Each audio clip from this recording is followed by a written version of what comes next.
No, for me. It is a skill. It is a practice skill. It is a necessary skill.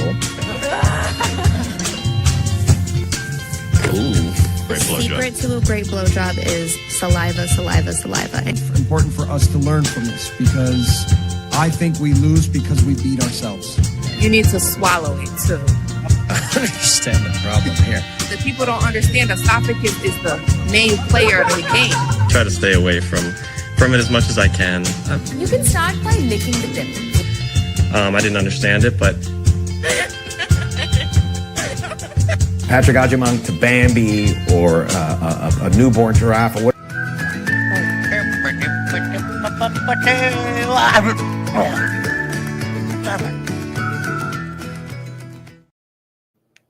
Welcome to Straight Red Card. I'm right now currently diddling with my ESPN app. I had to remove it again. Now I've got to put it back on. It doesn't know that I have a subscription. This is just absolutely insane. And this happens with the ESPN app, by the way. Every month, about every month, you got to reload it, take the app off, put it back on, let it know you're subscribed. Fuck this dumb shit, dude. So ridiculous. I don't have that issue with ESPN, but I have had issues where I randomly get signed out of apps on my TV and I got to re-sign back in. Yeah, it's so annoying. Anyhow, it is what it is. Derek the Diddler. Yes. Some of that. You know, there's some funny words in, what is it? Lord of the Flies that sound like they could be like, at one point it says one of the characters are diddling something and of course, the kids all go like Beavis and Butthead. You're like, not that kind of diddling, guys. Not that kind of diddling. I've never really seen that word used very often, but that author likes to use that because he uses it twice in the book. That's William Golding, Lord of the Fly. Brett, are we all savages? Naturally born is our human nature. Without laws and without rules, we become savages. Is that really what happens? I don't know. There are some other stories of people being sort of isolated, and they all seem to came together and work with one another. What's the Uruguayan? Was it 70? I don't remember the year. 73. They crashed into the mountains. Yeah. Okay, they ate each other eventually, but they ate the dead ones, right? But they all worked together to survive. They didn't become savages without any sort of rules or I don't know. I just that book, I don't buy that book, especially since a lot of the modern research shows that they put toddlers in rooms early on, right? Very little babies too as well, and they've studied them. Actually, we're kind of born with some sort of basic innate understanding of right and wrong. So, yeah, are we all savages? Is that what's going to happen? I don't think so. I think there's a difference between the two, though. The plane crash and the Lord of the Flies. And since that Lord of the Flies, they were stranded on a tropical island with resources galore. It was just kids. Some resources, pigs and fruit, yeah. But then it would compared to a plane crash where, you're already civilized adults, and you're trying to survive a fucking mountain. You got nothing. No, you got nothing. All you can do is work together at that point. Whereas if you're stranded on an island that has resources, at some point, some hierarchy is going to form. There will be some conflict back and forth because there'll be multiple hierarchies that are vying for power. Well, one of the hierarchies was Ralph, and he represents civilization, and the other one was Jack. And Jack becomes a savage hunter and takes over, right? So I don't know.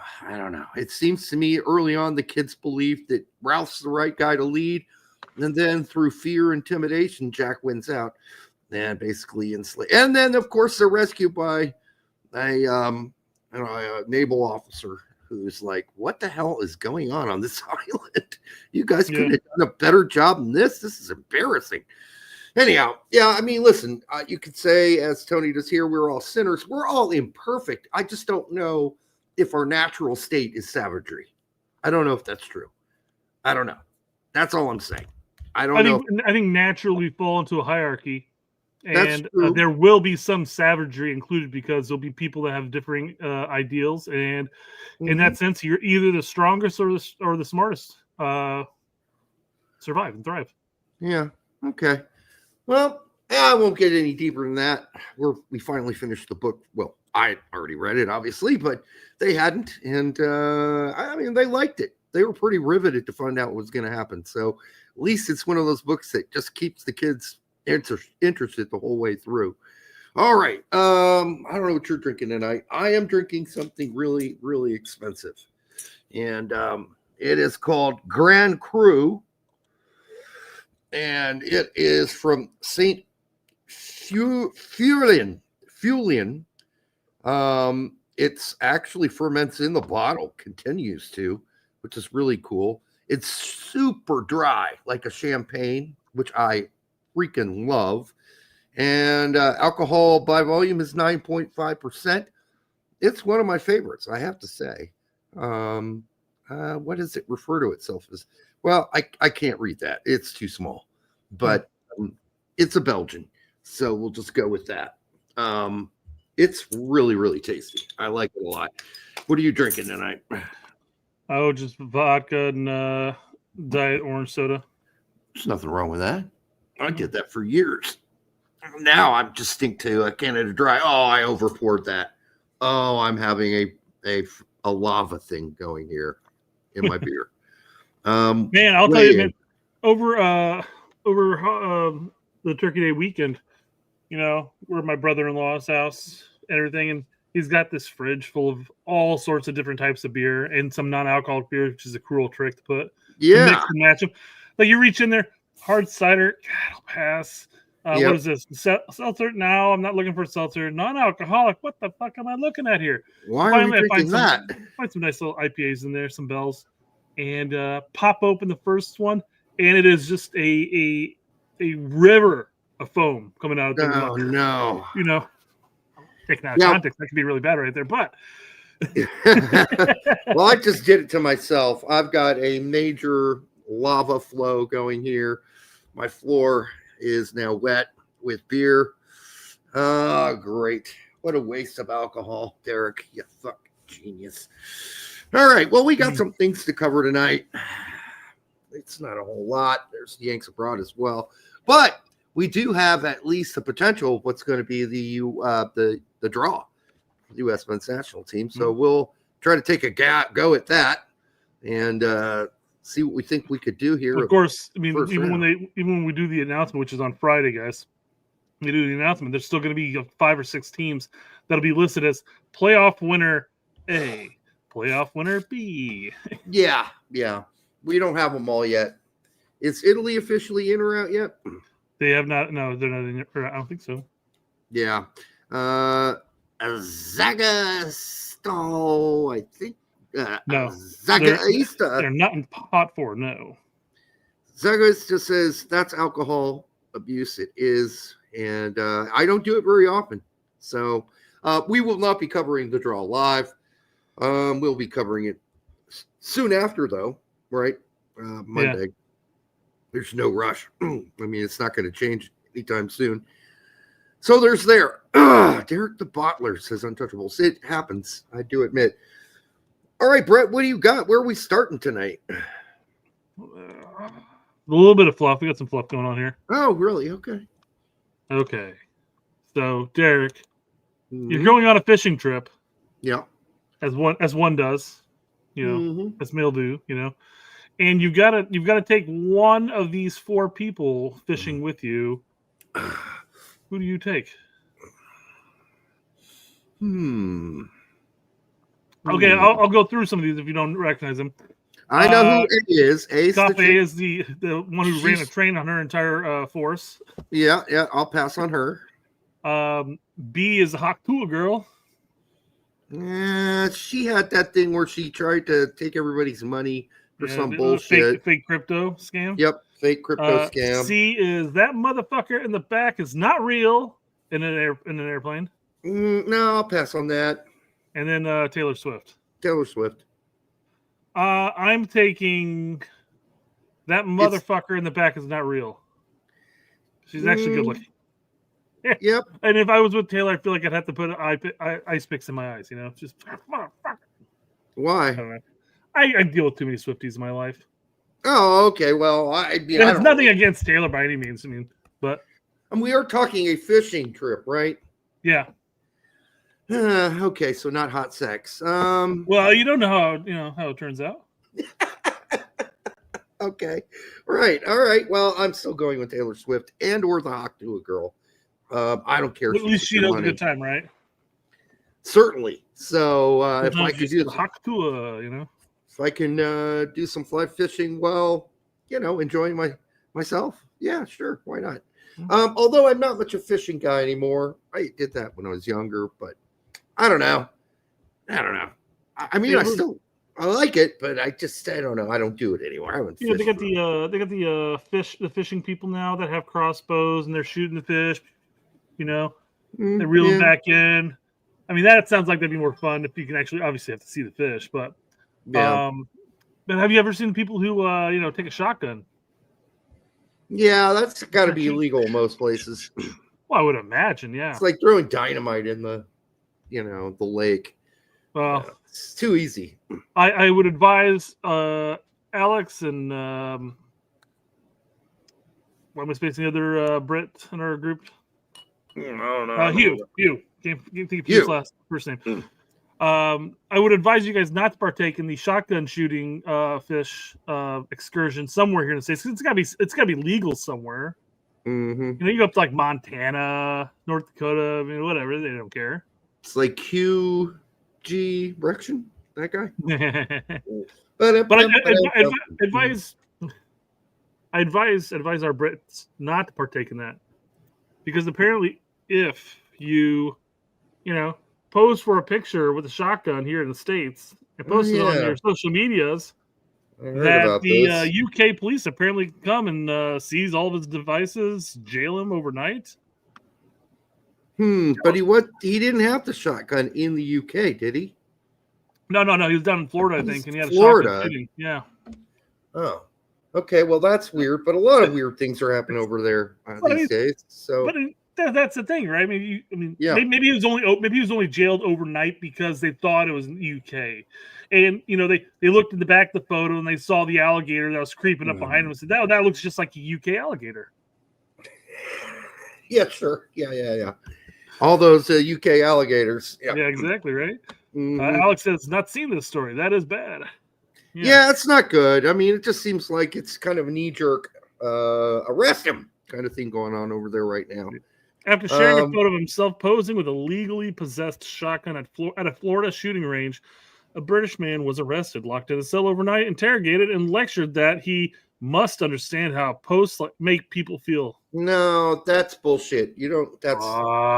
What is going on here? No, this is not about how people feel. I don't know. I guess they just don't have freedom of speech there. That's all there is. They seized his computer, his phone, wiping his ability to work. Weeks later, all charges were quietly dropped because they're baseless from the start. Yeah. Yeah, absolutely. My God, it's just don't you know how a picture of you holding a shotgun will make people feel? How do you think it made him feel to be arrested and made a public pariah? How did that make him feel? Were they thinking of that when they arrested him?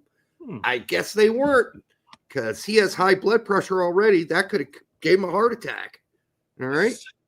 Don't know. I don't know what this is. What this world's coming to. I mean, imagine that'd been great if there was an actual alligator popping its head out over here somewhere. Yeah, and this has nothing to do with the fact they don't have school shootings there. They arrested a guy for shooting a shotgun in Florida. Legally in Florida.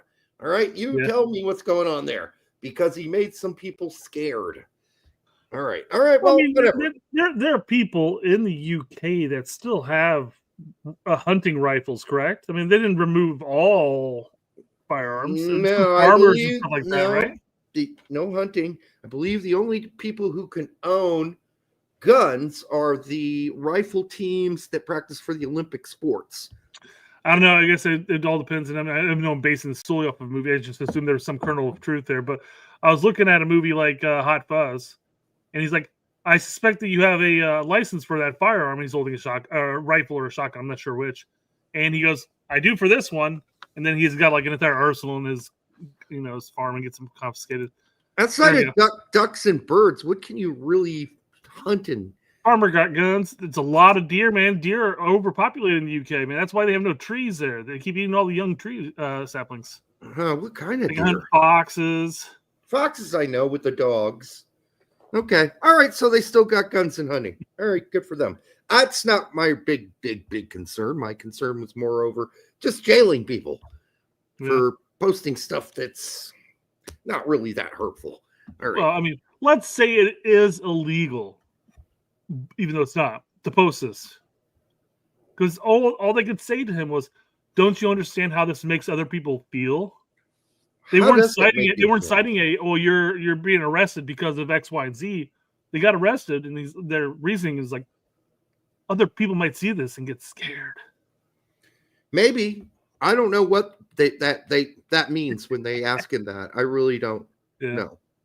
How you need permission. How this makes people feel? Because I can guarantee you, this picture doesn't make me feel anything. I don't feel anything. Nothing. I have no feelings whatsoever. Yeah. All right. Onward. More weird stuff in England. What we got going on here? Nope, it's the same thing. We covered that. Let's see. Yep. What's next? Okay, Derek. It's that time of the year or month or week or whatever you want to call it, I guess, where we go over German spellings of words. No, this is going to be bad for me. All right, Derek. You're presuming you know how to spell everything. Well, no. I mean, you have to tell me what the word is. The word is hotel. I have no idea what we call hotels. None. Very don't want to mute it all. And it's not going to be right like last time either. They're just making shit up too. That's all I gotta say. Let's see here. I thought we called it hotel too. Hotel. Spanish, it's hotel. Okay. No.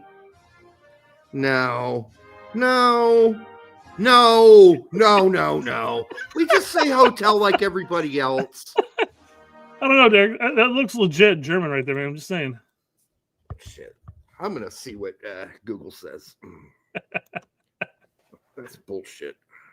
I've never heard anybody say that word. It was so it wasn't, you fucker. It was actually written so poorly, too, I couldn't even read it. Hotel.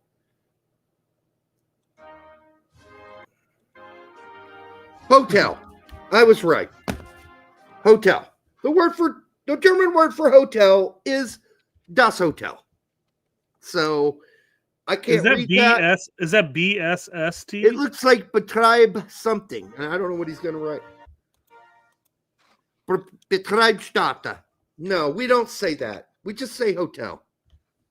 So I'm sorry. Like maybe Gasthaus, but that's it. We don't got anywhere near this. Just don't put this guy up anymore. He's making fun of Germans and he's full of shit. Derek? Yeah. I think he's pretty close. Oh, yeah? Here we go. I got the actual translation of that word. Nobody uses It's travel, accommodation, business premises. Yeah, no one uses that. No one says that. We just say hotel.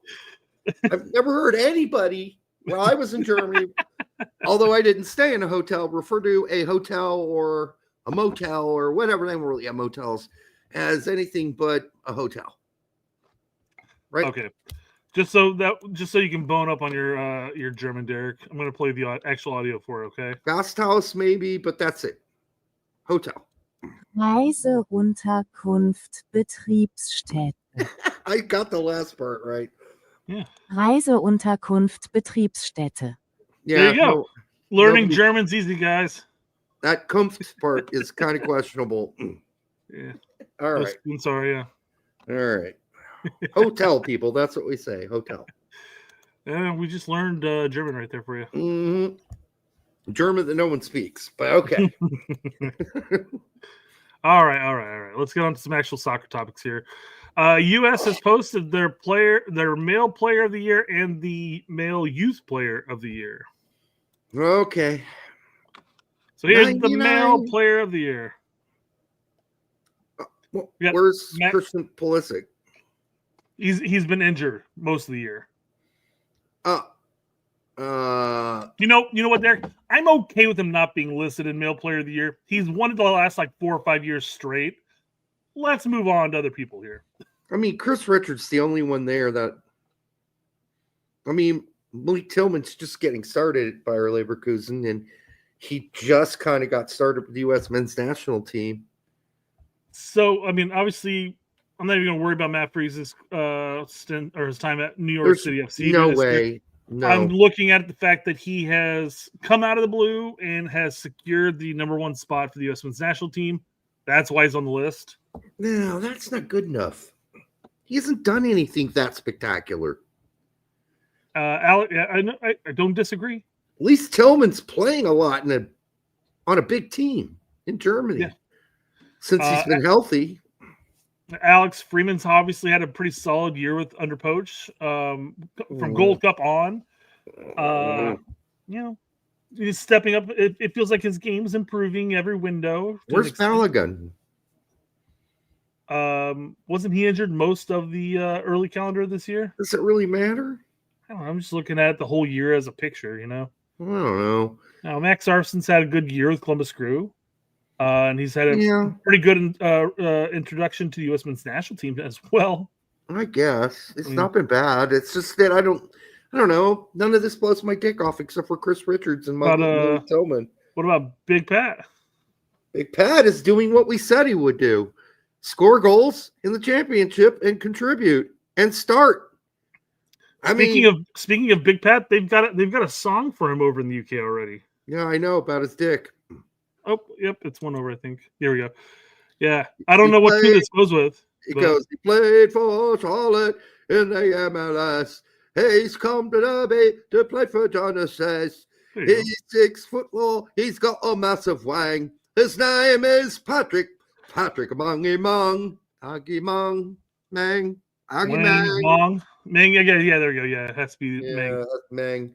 All right, yeah, it's a good song. I mean, it's been done before. Okay, it's not a new one about the massive wang. Yeah, so I mean, you have to have another last name that ends in right. They'll change it to Dick, or they'll change it to any of the thousands of words we have for cock. So, yeah, and then they'll rhyme it with whatever the player's name is. It's fine. It's good. Hey, listen, I'm happy for Big Pat, but he's not on this list because you know why. You guys all know why. So it's either Chris. He's had one window of performances with the U.S. men's national team. That's the Gold Cup, of course. Yeah, and yes, he did get his move to Europe, where he's playing in the championship. I'm looking at this going like, well, these are all consistent U.S. men's national team players at this point. Yeah, and that's what it's being based off. I don't even know if club performance has anything to do with this at all. I don't know what the rules are. So if you had to pick an MLS guy to maybe compete, I'd say Max Arson. I think he's had the brightest moments, although Freeman had some recently. But it's got to be Chris Richards. Can we stop fucking around here? No, I'm fine with Chris Richards, quite frankly. Yeah. He's a week in, week out, 90-minute player, minus when he gets a knock. Player for Palace at this point. Tillman would be Tillman or Arson, quite frankly, are going to be a close second because I think Tillman edges him because, quite frankly, one, he plays in a better league, but two, at the exact same time Arson came onto the picture, Tillman did too. Now, mind you, Tillman's been injured, whereas Arson has not been injured. But yeah, I think for me. I think Chris Richards had a great Gold Cup. He's a starter for Crystal Palace. It has been forever, and they're at the top, near the top of the table in the Premier League. Number one, yeah, he's Poch's number one. Yeah, it's Richards. It's Richards, yeah. hands down. I mean, come on, if it's somebody else, I'm going to have a little bit of a problem here. Okay. Yeah, I mean, it's one of those things. Like, I think Richards is above the rest, but again, I can make an argument at least for Tillman and Arson in that case. Hasn't this always been a mix of club and country though? This I think so. I mean, yeah, you mentioned where's Pulisic? And I mean, Pulisic's been injured most of Poch's or this entire calendar year for U.S. men's national team, or didn't attend because he wants to rest. Yeah. So for Pulisic, it would have to be more club than country in this sense. Yeah, Larry's really worried about Tessman playing center back all of a sudden for Lyon. Larry, I mean, well, I mean, a couple of people have had that issue where they're like, "Hey, well, not even for Lyon, but I mean for the U.S. men's national team, it's like, why would you put a slow player as a center back?" He's not that slow. He's not that slow. I agree. And he reads the game really well, and he did play center back for us for about 5 minutes at the end of that one game. So, yeah, he did. He came in when they pulled was it Trusty off for the last 5 minutes of the game. He came back and played center back. It's like 10 minutes. I don't know. I'm not giving that any. Sure, he went in there, yes, but I'm not chalking that up to anything, quite frankly. Well, I don't know if he's going to continue as a center back at Lyon either. I mean, he's played mostly at midfield. It was a one-off thing maybe because they had some injuries and they needed another center back and they want to play a back three. So they brought him in. He played right center back. Dak was taking his victory lap, pulling up a tweet that's almost 2 years old at this point. Well, where he suggested that. Never take one game and then make a big jizz-ho about it, because what happens is, like Maloney, he played a couple games at center back and now he's back at midfield. And by the way, Mainz are awful. They suck. So at least Lyon. You got to specify, because when you say it's like that, you're kind of adding maybe an unspoken correlation that they suck because of him. No, but they suck. They're one of the worst teams in Germany right now, or in the Bundesliga, I should say. So he's got an uphill battle. I liked him playing at center back. He played right center back, then he played center back, but now he's back to midfield. But regardless of where he plays, they're in deep trouble. And it's not making him look any better, unfortunately, because they suck. I didn't realize Mainz was all the way at the bottom. Jesus. Yes, they've been horrible, Brett. Every game I've watched of theirs, they've lost. Every single one this season. Although I will say they're one win away from getting out of relegation, but still that surprises me. I didn't expect to see that. Yeah, well, not good. Yeah, especially for a team that made whatever Conference League or whatever the fuck they ended up making. Conference League, I believe. That mindless, useless tournament, European tournament. All right, Julian Fivas for $4.99. Thank you, brother. We do appreciate it. What do you guys think of Tessman playing CB? Oh. Well, we were just talking about that. Also, it looks like Brendan is done at Leeds. I don't know if he's done, but he might be done starting. Also, will Cardoso go to the World Cup with Tessman playing center back? No, I just don't see it. And yes, Cardoso got to start. Then he rode fine again. Another 90 this weekend. I guess it really depends on what happens in March, but I don't foresee that happening, quite frankly. Yeah, I suspect March minus maybe a player or two. I think it's going to be pretty much what Poch is going to be planning on taking to the World Cup. Pretty much what we picked and told you. I don't have a beef with Cardoso at all, Mr. McGotti. I'm just saying what we think is in Poch's brain right now, which is he ain't playing. And when he did play for me, he didn't play that well. And I have favorites. I am Poch. I like Berhalter. I like Tessman. I like Adams. I'm not at this point. Sure. It seems like he likes Morris at this point more. I like even Aiden Morris, but he's on the. I guess here's the thing too. He's been injured since Gold Cup, pretty much for every window, and he just came back. This last window, he wasn't called up because he's not playing. Right. So I guess we don't necessarily know what Poch really thinks. I know he's made a couple trips out there to watch him play prior to some injuries. We were all sitting here like, well, this is a good sign, right? He's actually actively going out there and watching this specific game that he's going to be a part of. But we're talking about March, and then we're talking about the pre-World Cup friendlies. That's the only opportunity that Cardoso can make a step up. Will Poch bring him in? Yeah, possible.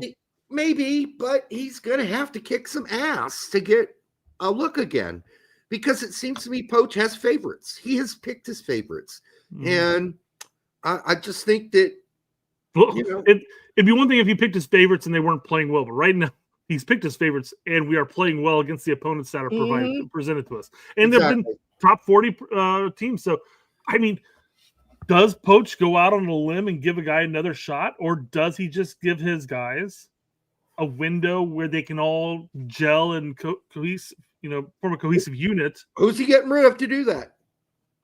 Berhalter? It would have to be Morris or Tessman or Berhalter. Seb. Or rolled on, I guess, too. Rolled on. Any of those guys are on the block of being chopped to give Cardoso a chance. I'm not saying it's going to happen, but those would be the guys. But you also have to remember, you have McKinney coming back in. You have Adams most likely coming back in. Let me say most likely. I'm just going to give an air of in March potential. For sure. Yes. I'm giving an air on the potential, but no. Yeah. Adams, McKinney are coming back in the center mid. So that center mid's already going to get condensed and whittled down anyways. As Tony Martinez says, the regular guys are going to be coming back. Someone else is already going to have to get cut to bring McKinney back in and Adams back in. So now you're telling me they're going to cut another one out so Cardoso can come back in too? I don't know. I don't think so. I think Poch is kind of like, these are my core guys. I might be wrong. I could be wrong. I just think he's pretty stubborn about that. So, and I don't think that Cardoso blew Poch's dick off when he did play for him, which wasn't very often, right?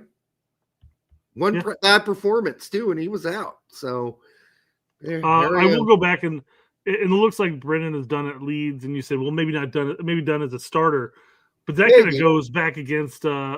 Is it Farkas that's the manager right now? Yeah. Goes back against Farkas saying, hey, guys, you need to give Brennan a chance. Stop shitting on him. He's a player of two minds. Yeah, but those two minds are now sitting on the bench. He's also started almost every single game this season and played 80 minutes, 75 minutes every game. Maybe he's tired and needed a break.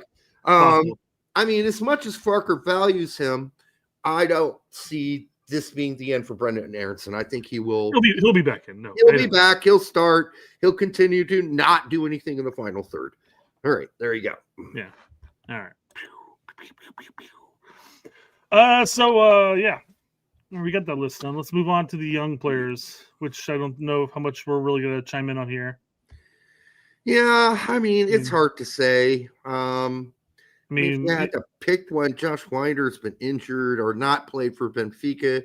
Matthias Albert, you'd like to see him move up to the 2 team at Dortmund, but he was really good at the Youth World Cup. So was Sullivan, though. Sullivan was really good during the World Cup, too. Yeah. And Reigns has been pretty impressive to a lot of people. Kramashi, I mean, he looked really good, too, and now he doesn't play for Parma. I guess that doesn't matter. I don't know. Flip a coin on this one. It doesn't mean anything to me either way. Yeah, no, it doesn't really. And quite frankly, I mean, you almost have to give it. I mean, I feel like you'd have to almost give it to either Albert or Sullivan just for the U20 performance, or U17 performance. But I would lean more heavily on Sullivan at this point, just for the World Cup. I think Albert's put himself in a good position to make a club splash faster. I think they both played equally as well, in my opinion, at the Youth World Cup. Sure. So that's why I say flip a coin. Yeah. Although it's still a absolute tragedy we didn't win that game, and that we're out. That's ridiculous. What will happen? Guys, Kramashi is terrible because Pete said so, even though he scored like 7 goals in the tournament. No, Kramashi's not horrible. He's not. Not a horrible player. I don't know. I've never heard him say horrible, but then again, I don't watch all of his shows. But he's not horrible. He's just, we'll see what happens, right? He needs to continue to develop the soccer IQ and, learn to position himself in the right places during games. And let's see if he gets any playing time for Parma. I don't know if that's likely, but I don't think he's a horrible player. I think he's a good player. Is he going to be a great one? I don't know. We don't know that yet. Sure doesn't seem like he will be, but good. I think he can be a good pro. All right. Mr. Magotti wants to know why Eric Wynalda always has a going on people.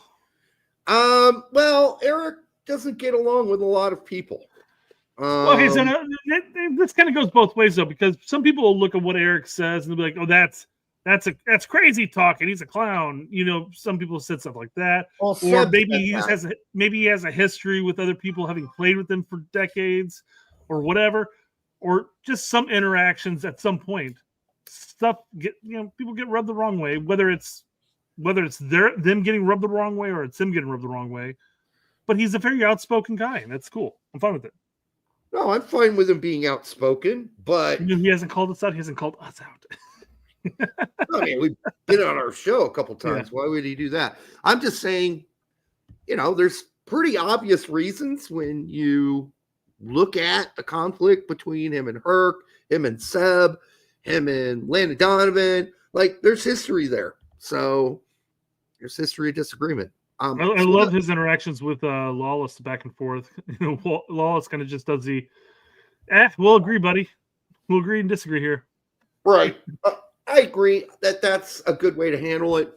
But the Herc and Seb thing's personal. They called him out during the World Cup. Oh, yeah, absolutely, 100%. Yeah, so he doesn't like them anymore at all. He maybe never liked them. I have no idea. But I mean, he's come to this decision long ago that basically that he's on the outside of U.S. soccer at this point. Oh, for sure. They're not going to go back, and he's sitting there like, well, fuck it, I'm just going to voice my opinion. I'm going to state what I know.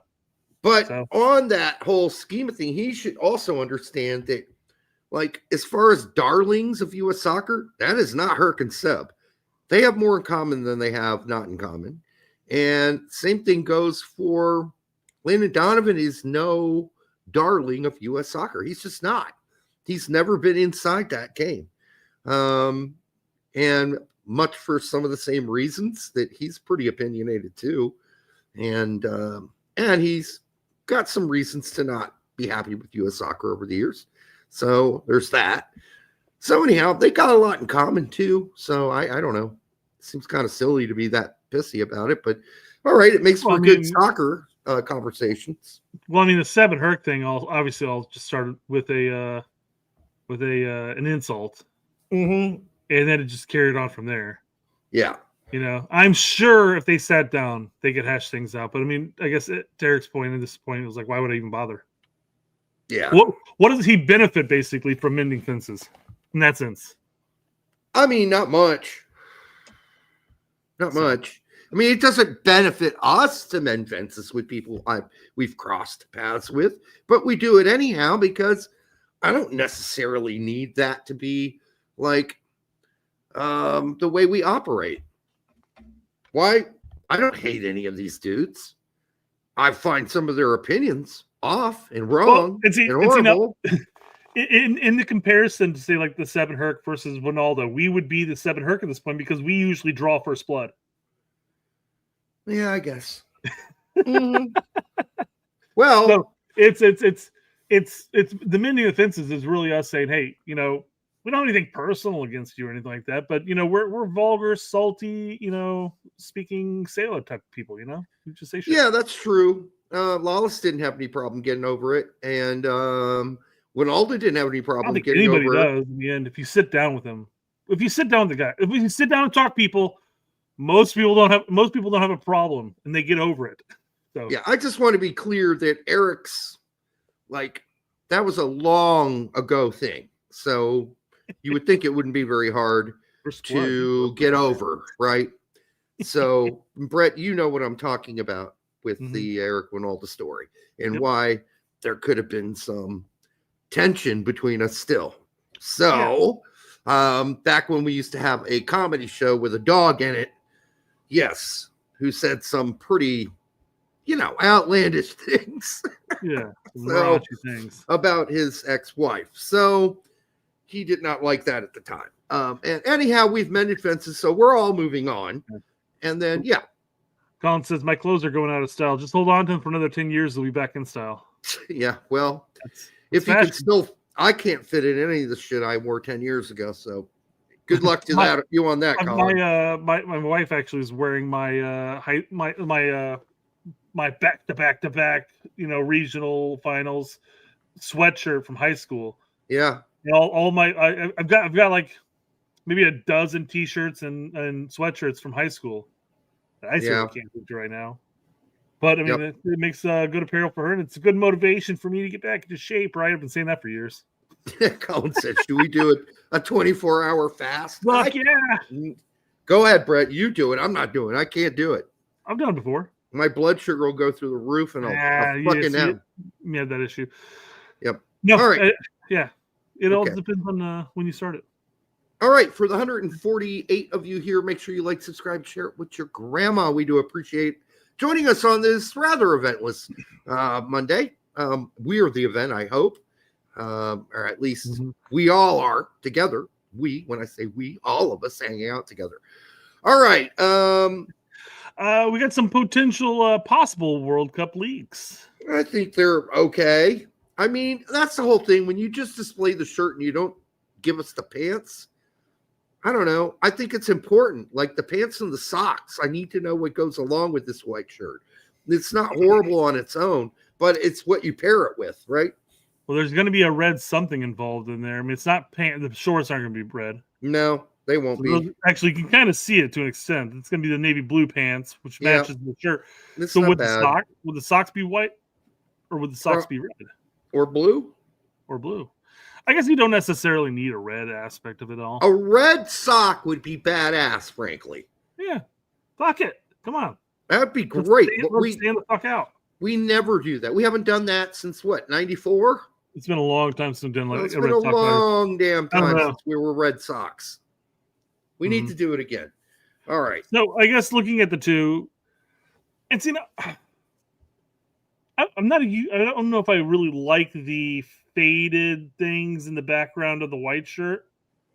Just have a clean cut white. I'm fine with just a clean cut.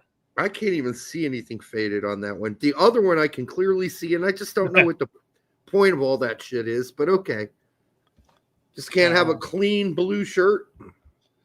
So you don't see like the stars and shit like in here? Not really. I see a little. Looks like spooge marks. It does look like spooge marks, doesn't it? And then that's maybe why I'm saying like this doesn't look right. I've already got one of those shirts, right? Yeah. I mean, you don't want to have sperm stains on your shirt. It's not good. All right. The blue one's obvious. You can definitely see that shit. Yes, that stands out a little more. I feel like that's just the template moved over to the white shirt, just off white with an off white, and it's impossible to see. But it looks like it's just stained. Yeah, just stained like sperm stain. You'll never pick it up. You'll never pick it up during a game. You'll never see that. It'll look just like a white shirt with navy blue armpits. Yep. Derek, how the hell was I right about EPB? I'm not sure, Larry, what you were right about, except that he played again this weekend, and they lost. That's not all his fault, obviously. But I'm happy for EPB that he's playing and that he's healthy, for Christ's sake. That's the biggest thing. And all I wanted was for him to have a full, healthy season for once. Mm-hmm. That's all I want. Yep. Yeah. So either of these two kits you're buying? You can go out and get one of these? No, I don't really buy kits anymore. I do need to eventually update one, but I'm still waiting for one that I like. At that point, I might as well just continue wearing my slate gray U.S. jersey one. The last one I have is from 2004, and it does not fit me anymore. So you're not going to catch me wearing that anymore. The 2008 one that I was just talking about is the only one that fits me right now. I've got like 4 other ones. I'm just sitting there looking at, going like, oh, one day, or eventually once my basement gets finished, you'll start seeing them in the background, hanging up somewhere. Larry's back to that Derek's mom fucked Timmy Chandler. Oh man. Listen, there was a relationship there. A couple interviews, translation, but they weren't even in the same room, nor the same country for that matter. So that would have been hot had it happened, but no, it didn't. All right. Okay, moving on up. My mom ass fucked him. Oh, okay. Larry's on a rampage. You know what? I don't want to sit here and suspect what Chandler's into, so maybe. He's got a wife, and he's good. Good to go. Well, that doesn't take away from the comment, except for the fact there was another woman in the end. That doesn't stop my mom from fucking Timmy Chandler in the ass. I think it does. Yes, it does. Well, I mean, if there's a different zip code, it's okay. Well, they just never met each other in person, just, through whatever that platform was they used for the interview with Brian Shredder. Apparently, Larry has leaks. He's leaking it. He knows he's got photos. He's got leaks. So Sebastian Berhalter did an interview where he talked about how he was almost willing to walk away from soccer a couple years back when he was back in Austin. Yeah, he said he wanted to quit. Now he's in a good spot to make the U.S. men's national team. It was almost like I knew how bad I was, Sebastian said. It just hit me. I was like, maybe this isn't good enough. I'm turning every single ball over at training, and I had to be real with myself.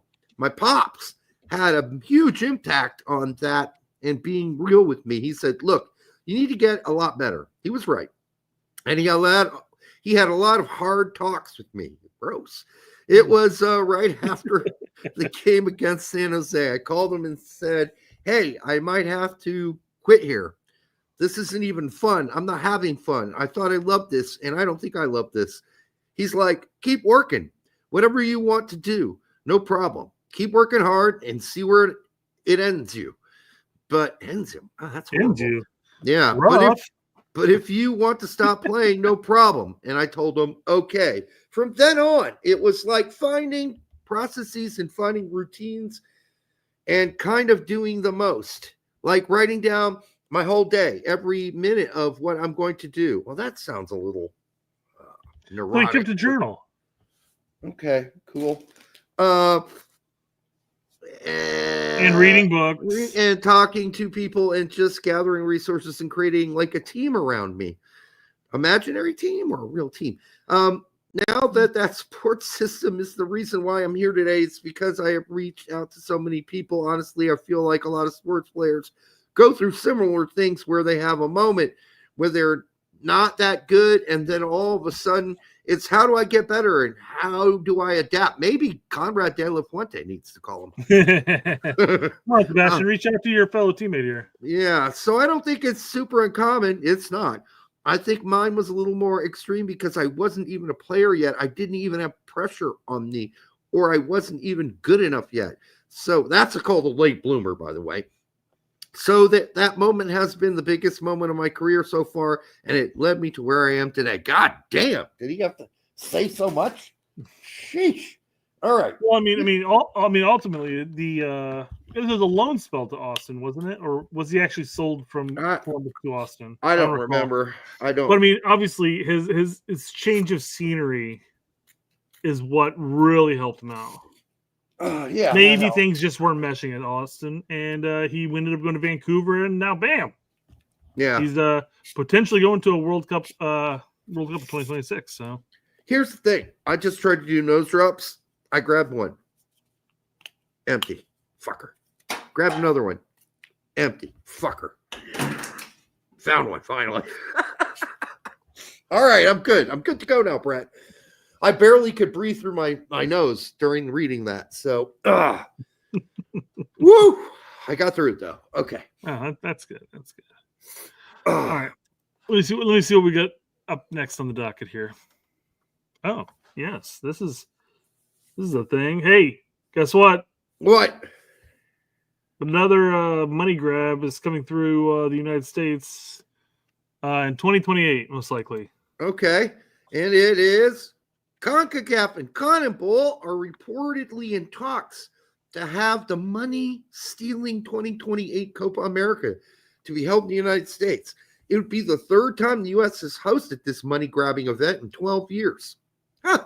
Okay, good for them. What is Copa every 4 years? Or is it every 2 years? Well, it used to be every 4. Because it was third time in 12 years, man. It makes it sound like we've had it the last 3 years. I believe so. Last three out of no, it was the last 3 years, yeah. Yep. So Klinsmann and then Berhalter. And then whatever's next. Yep, let's hope we get out of the group this time. I mean, but honestly, I'm cool. I'm very cool with US being part of Copa.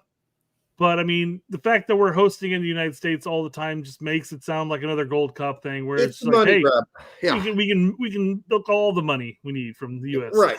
And if I was a South American, I'd feel a little cheated, frankly, that it's not in my continent where I can go watch it. So it's every So- 3 years, apparently.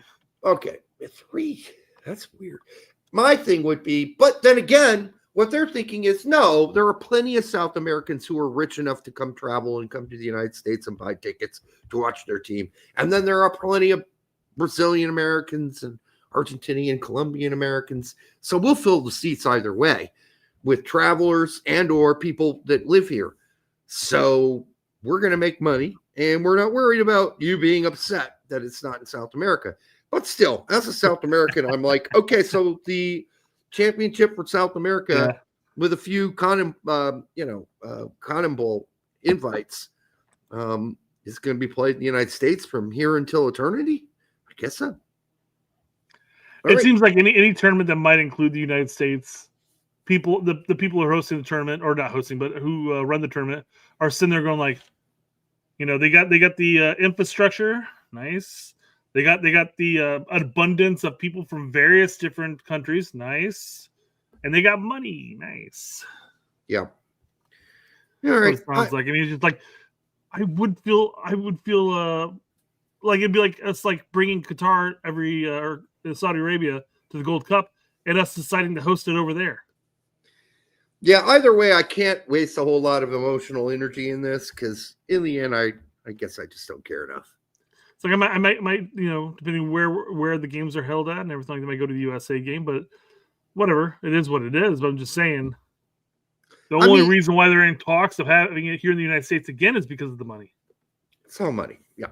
Now that in itself is a little frustrating, but hey, it is what it is. We need to pay.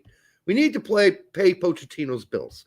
All right, F-Man Angry American for $5. Thank you, my brother. They just need to add the South American teams to the Nations League. I wouldn't be upset at all if they added like 4 of them, like the best 4 or the best 6. I think that'd be fun. Now, they would kick our butts. A lot of the CONMEBOL teams would lose to those teams, but I would like to see, we used to have guests come in. Well, we still have, but it hasn't been that level of guests anymore. Obviously that would definitely hurt our chances of making the Nations League finals and stuff like that, but we'd get more consistent playing against better opposition. Yeah, the Gold Cup, we used to invite the Germans played in the Gold Cup one year. Yes, we had Qatar and then we had Saudi Arabia, so we have. Yes. But that's not Germany. No. That's the Middle East throwing money at us. Yes, exactly. You could use all 10 teams. You could make that work. 32 team field or something like that. I don't know. You could do it. 32 is too many, probably 24, maybe, because there's really only 8 decent CONCACAF teams. Excuse me. I said CONMEBOL earlier a bunch of times. It's CONCACAF. Like, there are only 8 really decent CONCACAF teams that wouldn't embarrass themselves. Yeah, you wouldn't want to bring any more than that. So that's 18 teams. What is there? There's 8 teams in the CONCACAF League right now, the Nations League. Sorry, let me phrase that. Because we play a home and away, and then we automatically are bounced into the semifinals at that point. Mm-hmm. So what it'd be? You could do 18, divide that down, and break it up into a little mini tournament every year. Or you just bring the top 8 South American teams. And you just make it 16. Call it a day. Yeah, it's easier to do. Okay. Well, let's see. What do we have next? Breaking news. UEFA quietly discusses banning Israel. No, they're not. No, that's I just don't see that. Quietly do it. Why wouldn't they just flat out say, "Hey, we're discussing it"? If that's the case, because it'd be really strange if all of a sudden the ban just came out of nowhere. Yeah, why get involved with that right now? That's sticky. The argument you're going to have in contrast to that, though, Derek, is that they did it to Russia. Russia invaded Ukraine. All right. Again, blaming the soccer players for what their country is doing, because they didn't do it in tennis. Russian tennis players are still playing. Russian athletes are basically performing under no flag. I don't want to blame the athletes for what they may completely disagree with what their country's doing. They may wholeheartedly 100% disagree with what their country is doing. They're not doing it. Why should they get punished? We can't start doing that to athletes. I mean, I don't know. Just seems silly to me. Let's move on. Yeah, I agree. Well, they're in UEFA. Somebody asked, why is Israel in UEFA? Because they can't be in Asia. Otherwise, they'd have to play with teams that don't recognize them as a country and refuse to play them in the past. Okay? And I'm not going through the countries. You know where they are, and you know who they are. Now, some of that's over with, and they would play them today. But back in the day, they refused to play Israel. So they had to move Israel into UEFA. That's why. All right. And also make qualifiers very interesting, to say the least. And I'm not talking about Egypt, Larry. I know that Egypt's in Africa. All right. It's where denial's not just a river. He could be talking to somebody in the chat for all I know. Most likely, yeah. Mm-hmm. Okay. So, let's see here. Yep. We're moving on to one of our favorite topics here. Do not panic. Do not panic. Cap them now. Cap them now. Well, I mean, it's pretty much gone at this point, obviously. Daniel Brown had to throw it into something at that point. It's clear that I would play for Germany. For me, it was never a question anyway. I was in the US once as a young child and twice with Eintracht, but I grew up in Germany. Therefore, it's clear for which country my heart beats. Okay, Sure. well, end of story. End of story. Or is it? Is it? Because he can still make a one-time switch, which don't even bother hoping for, wishing for. I think when you say something like this, you pretty much counted yourself out going forward. Yeah, and at that point, then it really, because it's fair. It's fair when it comes to dual nets. We always talk about this, right? It's tough. You're pulled between two countries. You might favor one, but that's not to say that I don't like insert other country here. You have a lot of Mexican Americans who their first choice would have been to play for Mexico, but then they end up playing for the U.S. because maybe U.S. is the only one who called, or vice versa. I don't know. Who were those people, though? Who played for us that you think would have rather played for Mexico? I can't name one. Well, Richie Ledesma currently. Okay, but I think that's the other way around. I think he's now realized he's not going to play for the U.S. Yeah. So now he's like, I'll play for you guys. Hey, man, I No, always want to play. that was the joke, really, because he was, it was red, white, blue, holding the flag and everything prior to not being called up for like the last 3 years. But secretly, he wanted to play for Mexico. No, that's not what's going on here. He's realized his ship has sailed for us, and he wants a chance. What about Orozco? I don't think Orozco played for us because he couldn't make Mexico's team. No, not that he couldn't. It's but possible. My thing is that he preferred to, because he ended up switching over immediately after being called into the Nations League. Orozco. Am I talking about the wrong name here? The goalkeeper. Was it Ochoa? Ochoa, yeah. No. What about Julian Araujo? The Dallas FC guy? Big mouth, loud mouth. Yeah. I just don't think we should ever get into judging people's hearts. If they want to tell us what's in their heart, fine. But I don't know of any of the Mexican players who ever played for us secretly wanted to play for Mexico the whole time. Obed Vargas played all the way through our youth.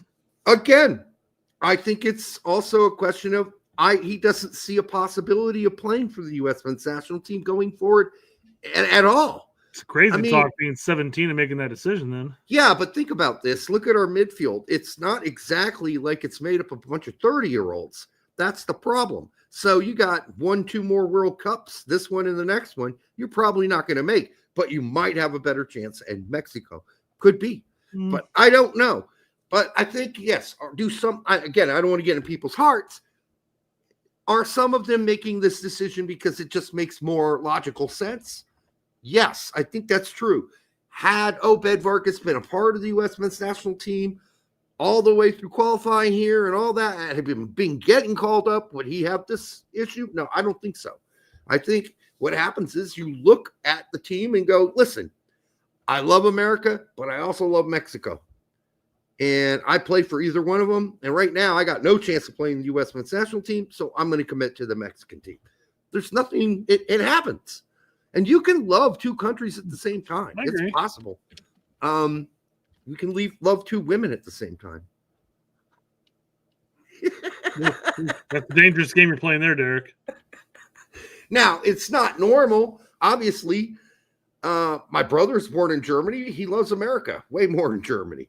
If U.S. is playing Germany, I'm going for the U.S. It's not even a question. My mom, who was born in Germany, lived in Germany, was raised in Germany, she roots for the U.S. over Germany. So there you go. She's an American citizen. So there you go. That's that kind of like where you can see you're not split anymore. Your heart is with a specific country. But there are other people who are still split. They're first generation or whatever it is. Who knows? Second generation. I don't know. We talk about making a decision as far as, I'm never going to crack into the U.S. men's national team, so I'm going to maybe have a better chance with Mexico. It's true. Obed Vargas is a great example of that not working for him. I mean, he got called in immediately after making the one-time switch, got 7 minutes, and did not see the field for 2 years. It's the chance you take. Or I guess it's been a year only, but still. It's the chance you take.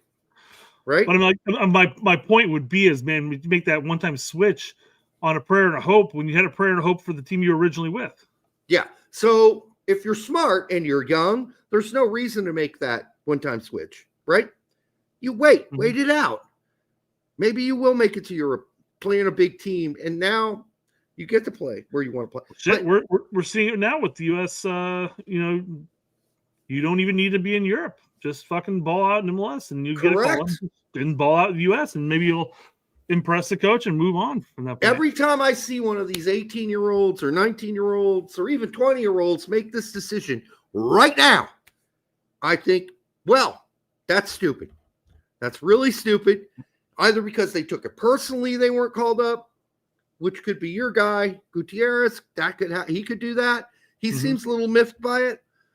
There are other players who are miffed by not being called up to youth team World Cup squads who made that kind of rash decision in the past, and it didn't benefit them at all. I think your the comparison with Guti in that sense is that Guti's at a point now where, to what you said earlier, you can love both two countries. You can love your heritage, the country where your parents or your grandparents came from, whatever. Also loving the United States, and if Gutierrez gets a call from the United States, he's going to take it. Right. But if Mexico calls up beforehand, he might take that too. So, but it's not like we're fighting a war here. If you're an American citizen, and just to give an example, it's never going to happen. Like you would expect, in most, for instance, German Americans served in World War II when they were American citizens in the U.S. Army, not the German Army. Now, was there a come home to Germany movement, and did some Americans go back to Germany to serve in the German armies? Yes, that happened too. But it was a small group of people who did that. There's a famous scene in Band of Brothers when they run across a German unit who surrendered, and they start talking to them. And one of the guys speaks in perfect, fluent English with no accent.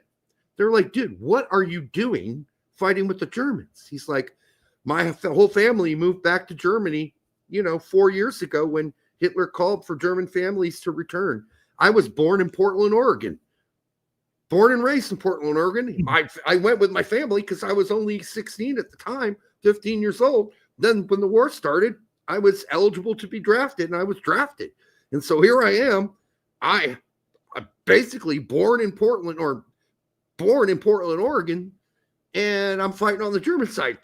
So anyhow, crazy shit like that happens. But anyhow, all right, let's move on. To finish this topic right here, I guess, what do you expect Nathaniel Brown to say?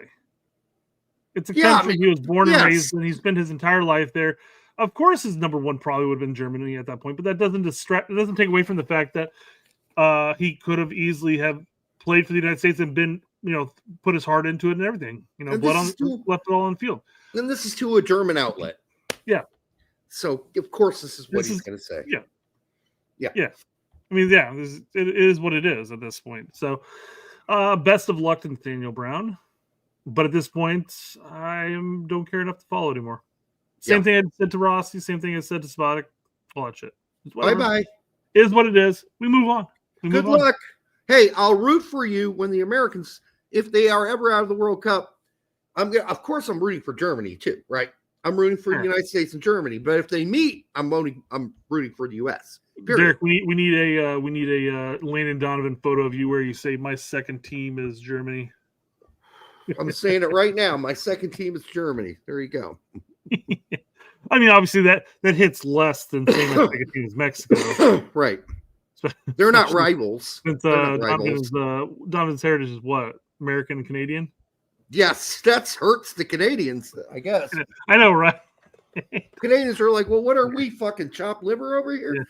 Yeah. Why, what are we, third? We third place now? I mean, my third place is Costa Rica. What the fuck, dude?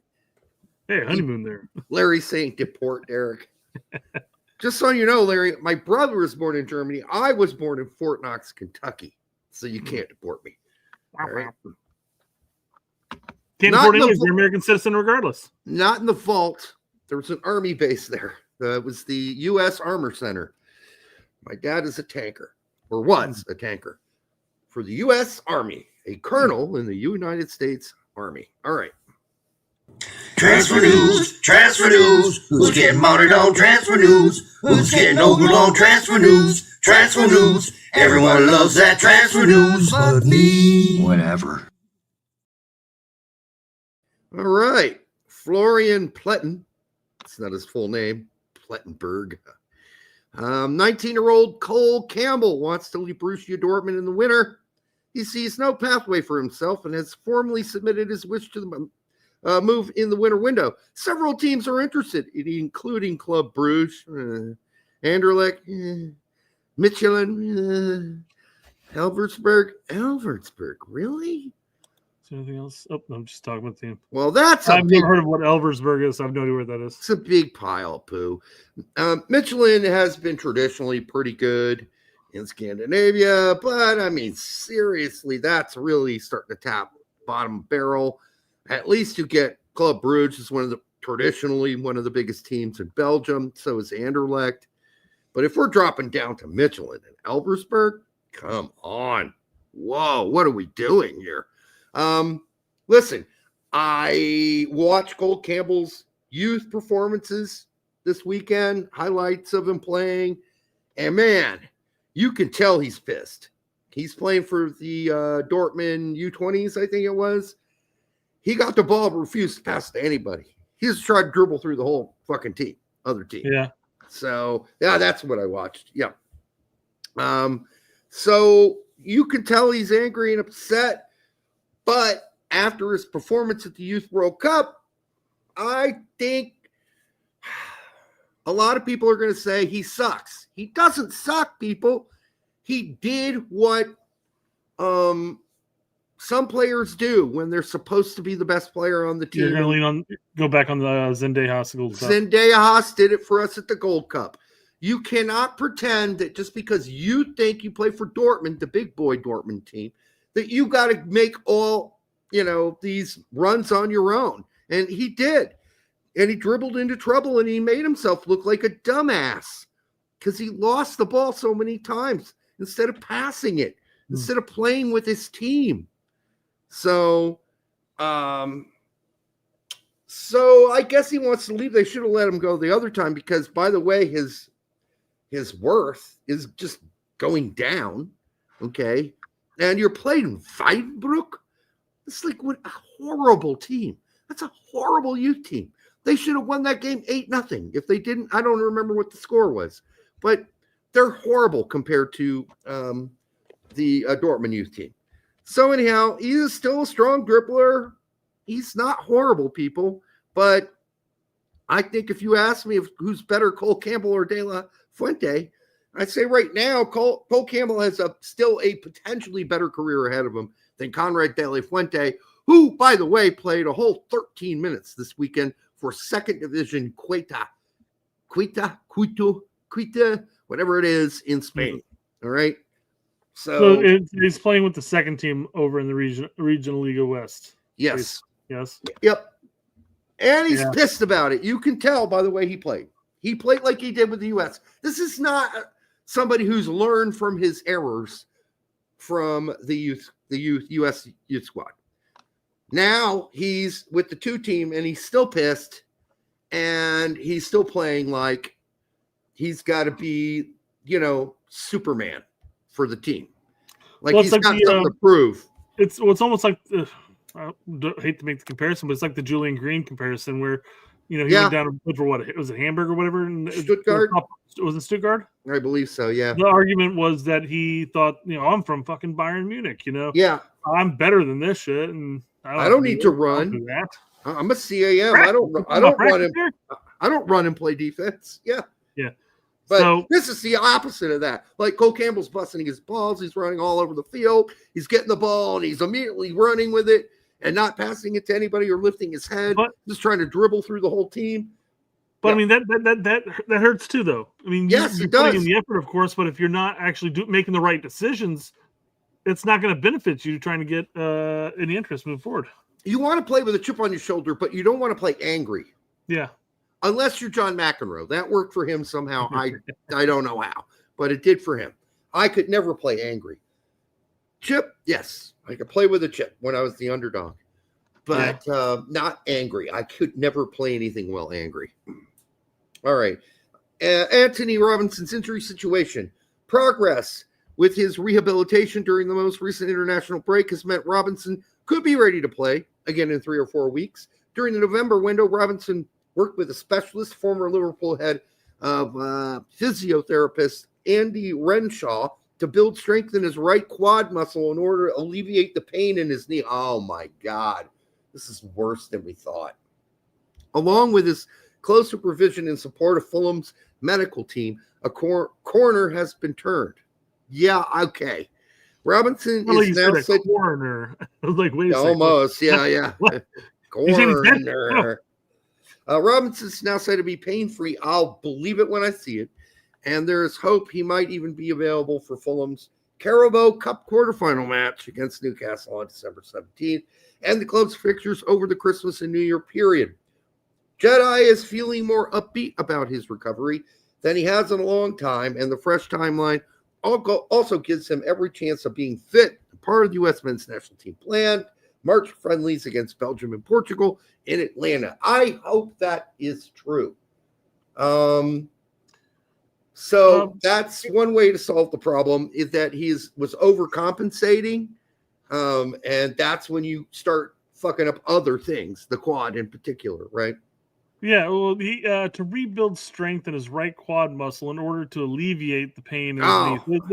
That makes it sound like, hey, so is he overcompensating now for the knee, rebuilding the quad, and not necessarily addressing what the issue is with the knee? This is never great news. I know Untouchable's saying this is good news. Derek is just reading it negatively.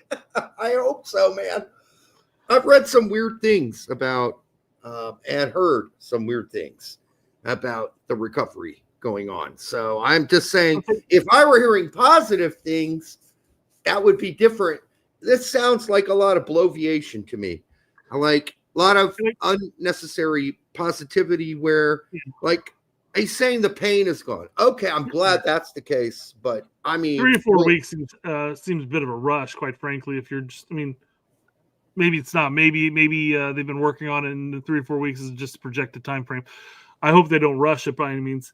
But as far as reading it negatively, I think the issue is that Derek and I have been around long enough and around enough of these players who've had these chronic issues to be slightly jaded.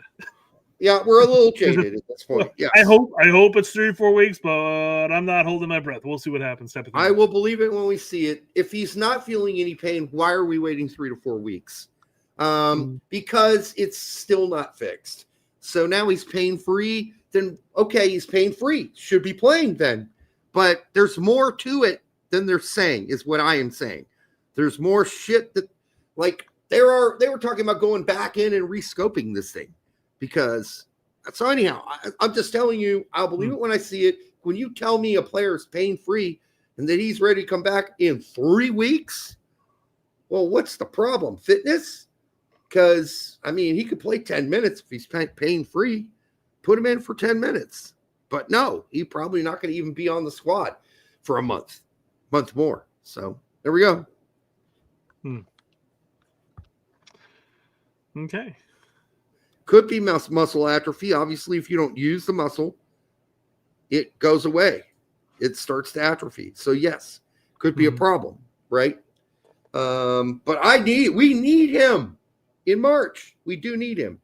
So of course I got my fingers crossed, and I'm a Fulham dude. But of Bravado course, says get a knee replacement at this point.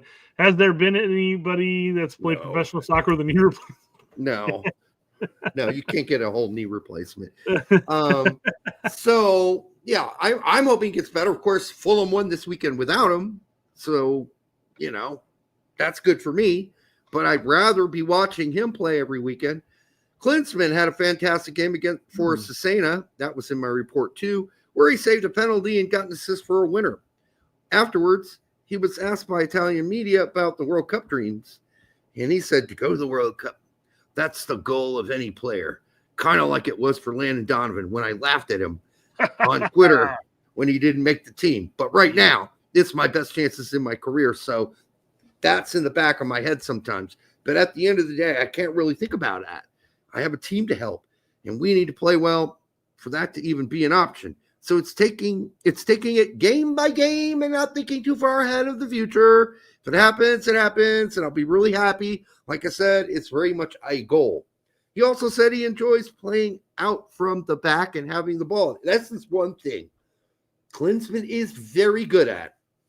I remember when he went to Germany, and who was it with? Werder Bremen? I can't even remember. But anyhow, all the players were like, why aren't you play center forward, dude? You're really great with your feet. Well, you're like, your dad played center forward. But yeah. I couldn't imagine, even if Jonathan was growing up, he's like, I want to be a goalkeeper, Dad. I couldn't imagine Papa Klinsmann saying, okay, that's fine. Let's not work with your feet. I imagine that when they were outside training in the garden, that they would absolutely do nothing but foot skills. So yeah, imagine he's had a different upbringing than most goalkeepers in our country. Out of all the goalkeepers we have played, if you ever get a chance to watch a Cesena game, go and do it. He is the best with his feet. Second would be Stefan. After that, it's kind of a crapshoot. They're not horrible, but they're not great either. But Klinsmann's got some feet. That you have to give it to him. Coaching, that's a lot of the reports talking about. No, coaching's really good, but he's never played for us or been called up. Well, I guess he has been. He's been called up a couple times. Yeah, just never played. Okay. Yeah. Coaching. He would have played in the U20 World Cup, but Barcelona's like, no, we need him. We need him to ride pine. So if that's the case, Coach and Klinsmann are both really good with their feet compared to anybody else we've got. Yeah. Which is why Poch gave him a chance. Yeah. Goodness gracious, Tyler Adams, that is sensational. What a goal! What a goal. I mean, to see it and then to do it are two different things. I couldn't believe it when he shot right there. Yeah. I was like, what is he doing? Oh, God help me. 45 yards there. Oosh. And then it went in, and I thought, wow. That is it was ballsy. It was ballsy in the sense that he had the easy play diagonally here to the guy that was running on. Yes, had a one-on-one on the goalkeeper. Yep, that would have been a safe play. But this took fucking balls. Yes, it did. That was balls. So you can say it's shitty goalkeeping, but it's standard goalkeeping these days to be that far off your line. Although they did lose the ball all the way back here. So you would think the goalkeeper would be like, yeah, I am moving backwards. Yeah. It's 2 touches and a shot. Mind you, that's a good, 20 yards or so. but it's like 3 seconds. Yeah. So I mean, he's probably up by the PK spot, is my guess. And He he's was been probably higher backtracking than that. he's been backtracking the entire time.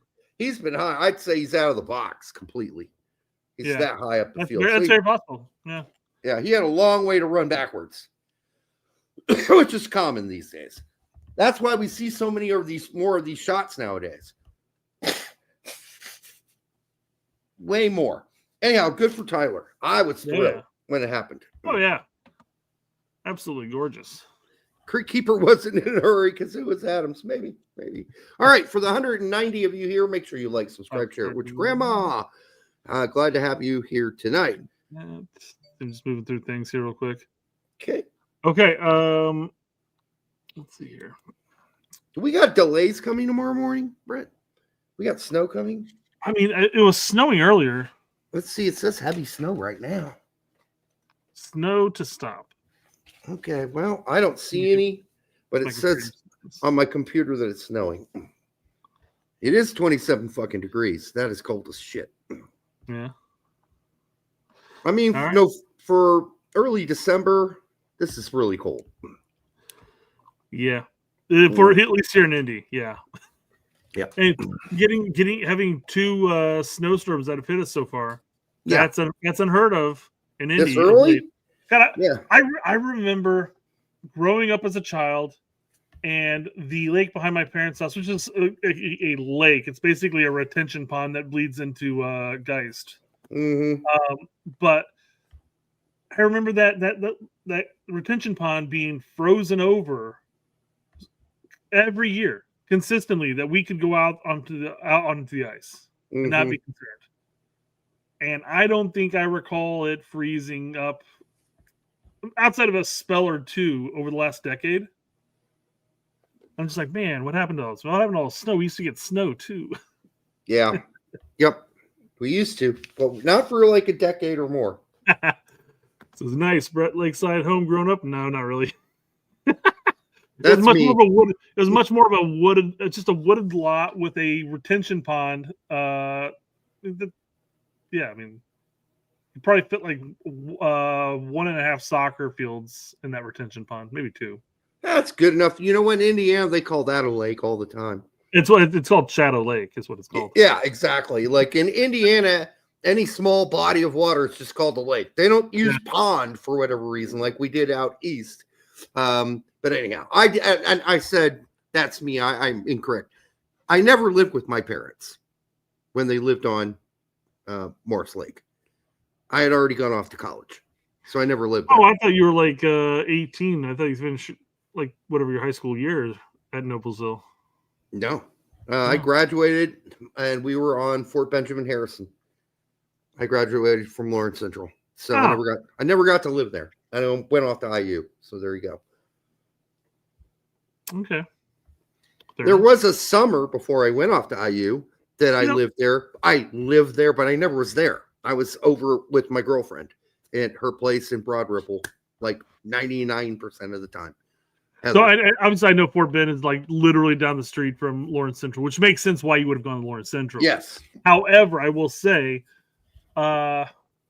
Lawrence North had students attending it that were down at 42nd and Post, which you would have been closer to Lawrence North than they were.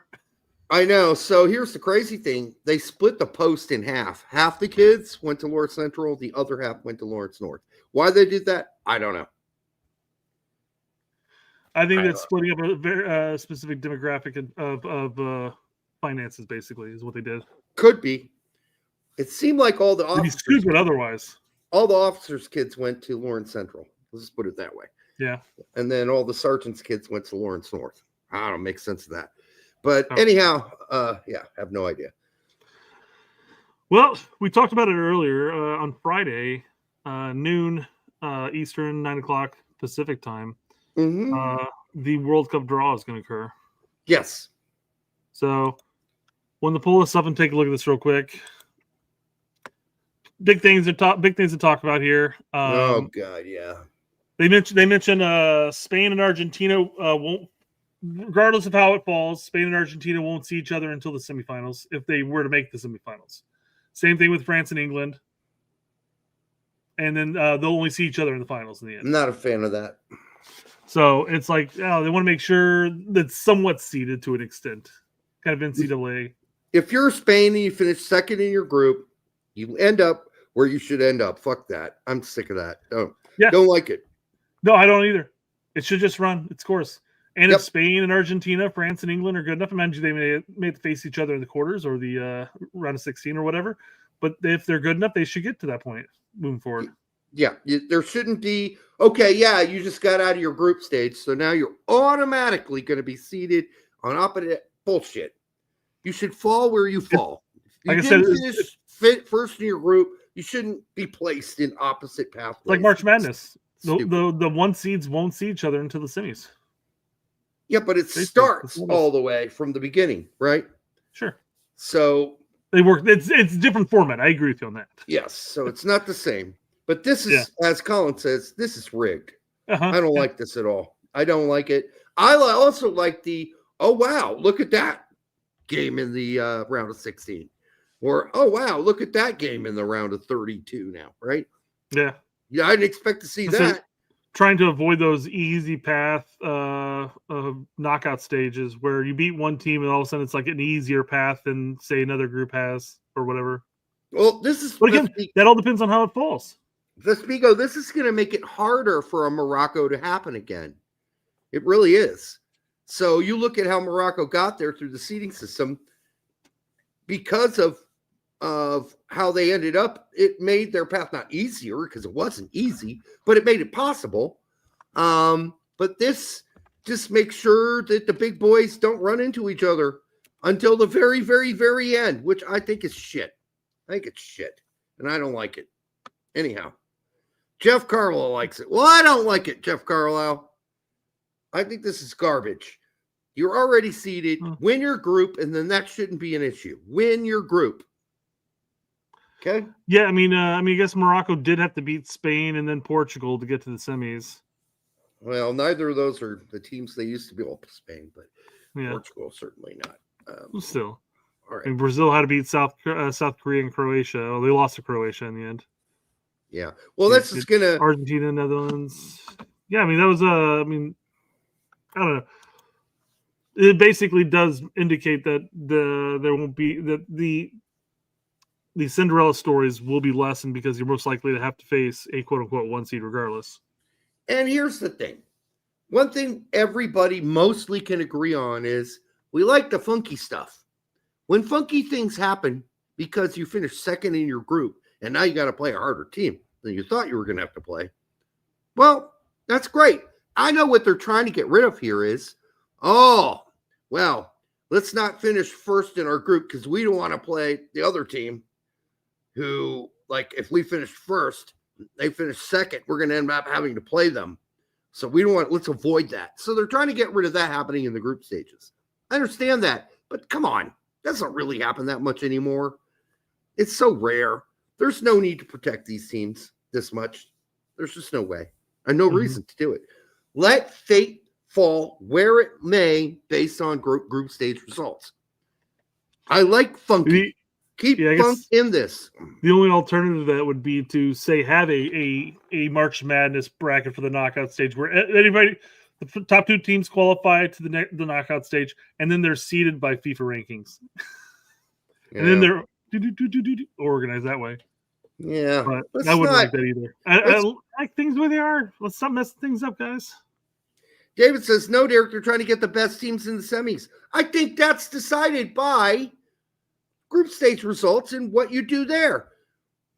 Like, do we have to presume that England's a definite number 4? What if England goes in the World Cup and stinks it up? And they finish, third? And yet, by the way the process is working, they, of course, are still going to make the knockout stage, and they're still going to get the luxury of that seeding. And that's bullshit. That's bullshit. I'm sorry. It is. I want funk. Leave funk and what's weird. I like weird and funky. Keep it in the game. Austin, city of Austin, right? Well, I was. Their slogan is "Keep Austin Weird" or something like that. I like weird. I do. All right. Mm-hmm. But that that definition's changed over the years. Okay, what else we got? We're going to do some like possible groups. Yeah. So I got the groups here. And, well, I don't even care about the rest of the teams. I mean, we just focus on United States, right? Because that's in there. Yeah, I don't. That'd be take us way too long. It'd be a whole live stream just for us fucking around to do that. Yeah. So can we get like a potential group that we might get? We can definitely go over it. Yeah. So you can only have each group can only have one of each federation in it, except for UEFA, who has more than enough teams that it's not likely to happen. So we're gonna have one of each from each group. I was gonna get a die out and roll and see if we can't create a group. I got a die in here. Here we go. I got a group. I got a die. I got a die and a little thing here. What's this red and white flag down here? Is that Austria? Would point to it. Yes. Okay. I mean, it's cutting out the bottom of the flag, but so yeah, die. It's a singular dice. It's a die. Yeah. I haven't played D&D since. Well, I mean, how are you going to do it on die? There's more than 6 teams here in each pot. I know. Weirdly enough, I'm going to use 2 die. Okay, 1, 2, 3, 7, 8, 9, 10, 11. Oh, there's a 12th team down here. Yeah, I know it's not going to be perfect. No big deal, right? But it's still possible, right? Yeah. 2026 World Cup groups or pots. There we go. Okay. Let's see if I can find one with all of them in there. I do have a 20-sided die somewhere, Larry. I just don't know where it is. Obviously, we would like to use a 12-sided die on this because I'm not going to be able to roll a 1 rolling 2 dice. So lowest I'm going to be able to roll is a 2. Okay, this will work. But if I roll over, we'll count down and then circle back up. It's like a creator. All right. Okay. So we got the U.S. This is going to be the new pot lineup. You'll roll the dice. We'll count it over and move from there. All right. Here we go for pot 2.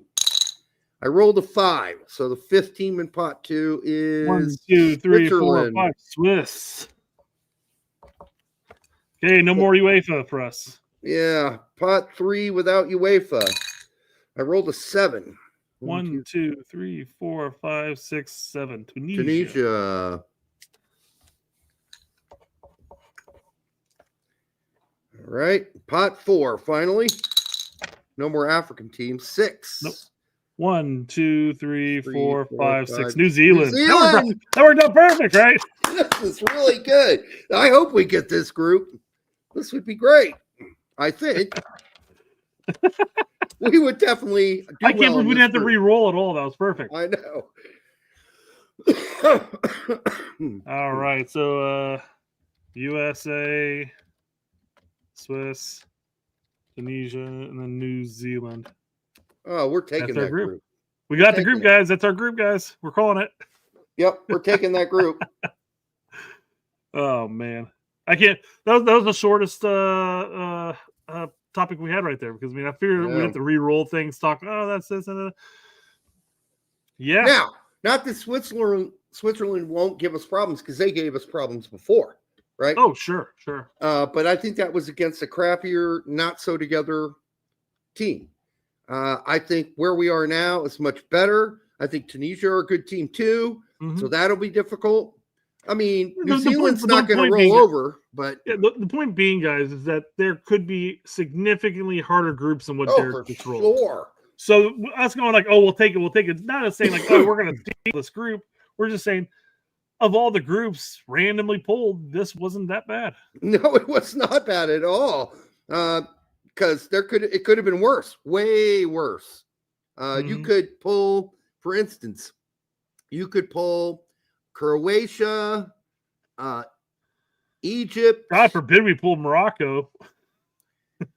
Yeah, I know. And Ghana, that would be, well, we couldn't do 2 African teams, but Yeah.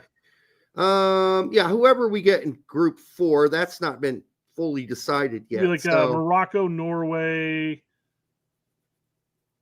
Oh yeah, Italy, you don't want to touch Norway. And Italy. Yeah, nobody wants Norway in their group. No, nobody. Yeah. So I mean, it's they're gonna be it's gonna be very questionable and tough. To get a better, let's hand pick, Derek. We already picked our squad. Let's hand pick who we prefer. Like the worst of each pot? The worst of the worst. In pot 2, I would probably pick Iran or Australia as the worst 2 teams in pot 2. Well, you lose out on the possibility of picking up New Zealand later if you pick Australia. Then again, true. pot 4 has got some really questionable teams anyways. So let's take Iran and then take who's the worst team in pot 3? Uzbekistan? Yes. There you go. Oh, wait. Do Uzbekistan? No, you took Iran already. They're in Asia. Yeah. Oh, okay. You got South Scotland. Africa. South Africa. There you go. That's a really bad one.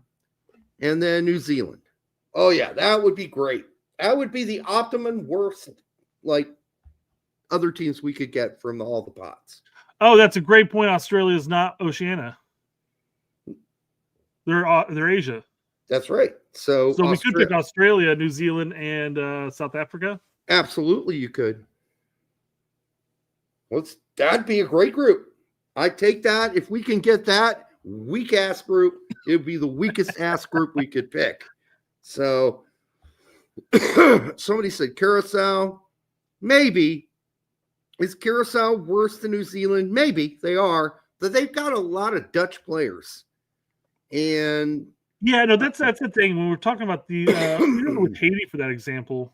We're talking about a country who's gone and pillaged, second division, European leagues and so forth. Yeah, right. And I'm not saying that they shouldn't be pushovers, but they could also surprise. Yeah, I'd rather play some players like Haiti's. Basically, has so many French players at this point. They're not bad. David D's already got it, though. Same thing with Curacao. Curacao and Haiti can't be in our group anyhow. There we go. Yeah. Problem solved. Boom. All right. So that's the weakest group we can get. That would be really nice. But the one we just randomly picked isn't that bad. Now, the worst group we could pick. Okay. I would say typically. You mean to say the toughest group? The toughest. I would have said Uruguay, but our Morocco seems to be like a real. Morocco's are albatross right now. Yeah, we seem to have a really big problem with Morocco. So it's USA, Morocco, Norway, and Ghana.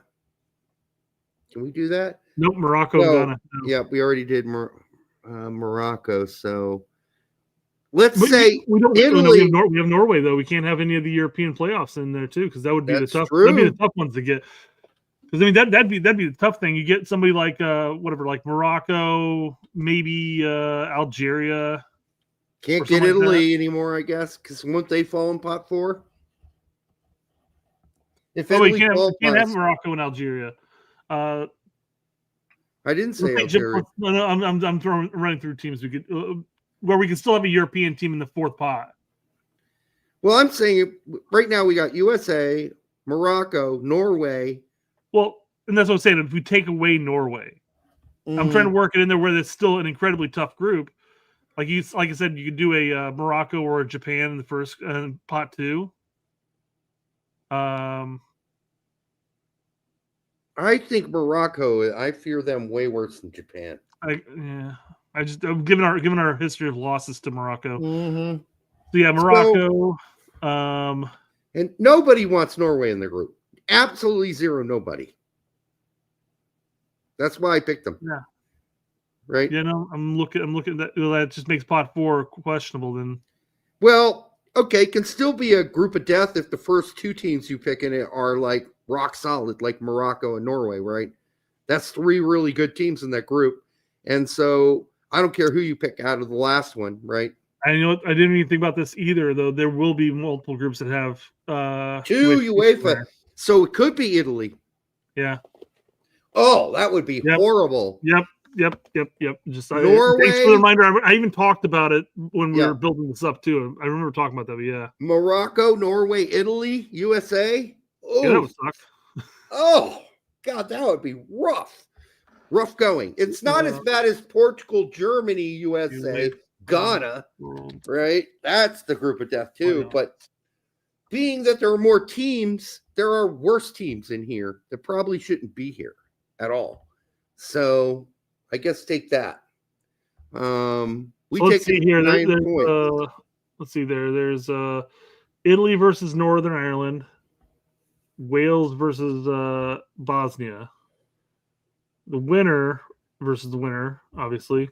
Yeah, none of those teams. What did you say? Wales, Bosnia, and who? Northern Ireland. Yeah, I'm not worried about any of those teams. Path B is Ukraine versus Sweden, Poland versus Albania. Nope. Well, one of those is moving on, is what we're saying. But Turkey versus Romania. Slovakia versus Kosovo. Turkey can be a problem. Sure. Denmark versus North Macedonia. Czechia versus Republic of Ireland. Nope. Italy. It's your biggest worry of teams still out there. Denmark, maybe a little, but not a whole lot. I don't worry about it too much. So anyhow, yeah, those are your possibilities, folks. And I think that's what we got tonight, right, Britt? You got more? Yeah, I got some other stuff pulled up here because the main topic. Okay, go ahead. Well, I mean, we've been talking about it. Like, how far can we go, right? Fair enough. I just wanted to pull up a couple things here. Whatever. Andres Cantor had an interview with Poch. Yep. And 343 basically posted a what's what of that post. So I figured we just run through that real quick. Yeah, no, it's a good breakdown. Number one, he says, was a tough job reversing broken and chronically ill ship he inherited. Whoa! That is a total slam on Berhalter. Absolutely a slam. One potentially just coaches before too, though. Yeah, absolutely. I mean, the culture's been there, and the culture's not to indicate. We talked about this in previous shows too, but the culture may not necessarily just be the players, but it may be the organization, it may be the fan base, and also the press. I think more specifically, he was talking about guys coming in thinking it was a golf break, right? I agree. Yeah. Another one, but yeah. The difference between soccer and football everywhere else in the world. Okay. I don't even put air quotes there. Come on, 343. Yeah. I don't think coaches soccer. Right. I don't think what it's called is the problem. I think it's just the system. And I think that's what he's saying. In the US, it's about entertainment since there's no consequences like relegation in MLS. Is it entertainment? Because I'm not sure they're doing a great job of that either. In MLS. Not really. Outside of Messi, which I've been watching the playoffs. I'm enjoying watching what Miami's doing. Not because I'm rooting for them, but just because it's fun to watch. Overseas, it's not merely entertainment. No, it's life or death, right? It's you are out or you're in. You go up, you go down. By the way, for the 209 of you here now, make sure you like, subscribe, share with your grandma. And number 3, people lose perspective and show a lack of respect for those with expertise. Okay. Being really close to a fallacy there, Poch, but I'm not doubting your expertise. I'm just saying that not everything you say is 100% correct. I'm not saying anything I say is 100% correct. Yeah, no. We're all imperfect. He might be less imperfect, but at the same time, I don't think you've really been shown a lack of respect by the media.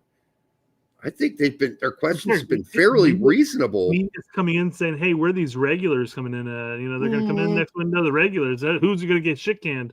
He's just like, "Trust the process, motherfucker." Yeah. To boot, pro-American soccer coaches also demonstrated this lack of respect to me. Like, that's being really soft about this. Is that a reference to the Bruce Arena comment? Yes. Yeah. Yeah. He basically said, hey, Bruce, maybe you should have stuck it out with lacrosse instead of being a soccer coach. Yeah, that's harsh. That's harsh. Maybe that's more disrespectful than Bruce has ever been to you, number one. And number two, all Bruce said is that he thought American managers know the players in the pool better. That's all. I don't think that's a huge, anyhow. Bruce it shouldn't have been an issue because he literally came into the federation with that explanation. Hey, I only know a smattering of players. Larry says Bruce disgraced this country in what way? Taking the 2002 team to the furthest we've ever been in a World Cup? Okay. That's the 2018 World Cup failure, probably. That wasn't all on him. I get it. Or bashing on he says 26 and Cuba. So. Yeah, of course. Yeah, it was not good. And 06 was embarrassing. That's true. Mm-hmm. But, still what Bruce accomplished shouldn't be shrugged off. I mean, what he did in 2002 was exciting. I was watching it live. I thought it was really fun and a great ride. Is he the best soccer coach ever? No. Is he maybe one of the best American soccer coaches? He's just been a winner wherever he's went. I don't know. Pretty much a winner. Well, remember the Hex that year, the 2018, required a perfect storm of shithousery for us to not make the World Cup. And I'm not using that as an excuse. What happened at TNT was abysmal. Yep. Some unfortunate aspects, but every other result that final game had to happen that way in order for us not to go. Bruce came in 2 games into the 2 home games at that. Yeah. Into qualifying. So 0-2. Yep. Yeah.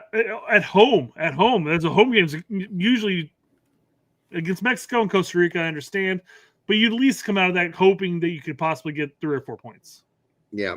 Yeah. But, I don't know. It's a little bit of revisionist history to say Bruce is a horrible coach. I don't think that's fair. Is he the best U.S. manager ever? Well, in the modern era, he's taken our team the furthest. Did he have some bad performances the next World Cup? Yes, he did. 2006 was not great at all. U.S. soccer is not interfering in his roster decisions. I knew that. Real quick. BMR says we dropped points to home versus Costa Rica under Bruce. Okay, so was it the away match against Costa Rica? Does it really matter?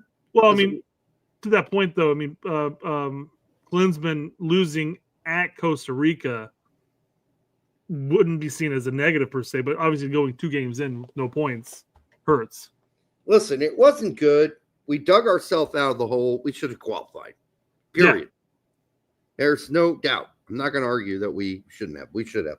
It was some lucky ass bullshit too. Unlucky. The American European based players had a posture of entitlement.